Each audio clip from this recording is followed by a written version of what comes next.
We're told all the time that big data is a force for convenience and for good. We're told that every business needs our data to personalize its services just for us. The popularity of ChatGPT and Bard is another such story. After all, they depend on ingesting vast stores of what people have written, sometimes even the whole internet. But what if these stories are in fact the cover for a very different reality? For an attempt to reorganize everything we do so that it becomes an input to a vast data machine from which profit can be extracted.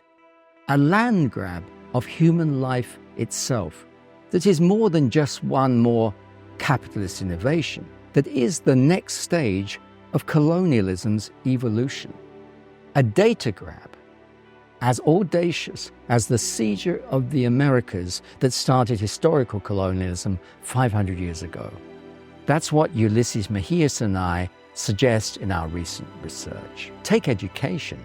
In many schools today, the role of the teacher is being overridden by edtech companies that own the platforms on which student assessments, classroom monitoring, and even school management takes place. A whole method of teaching and education based on the authority and expertise of the teacher is being replaced by a new sort of expertise based in data and AI.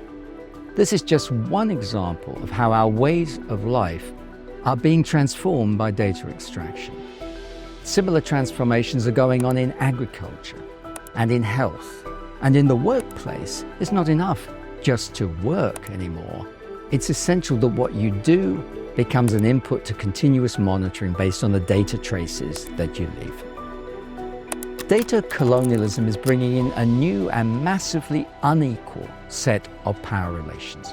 As earlier in colonial history, some people will be much more likely to be the losers from this than others.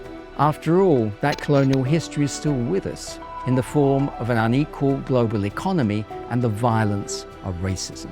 But we all have a stake in resisting this huge power shift from which small corporate elites will for sure be the biggest winners.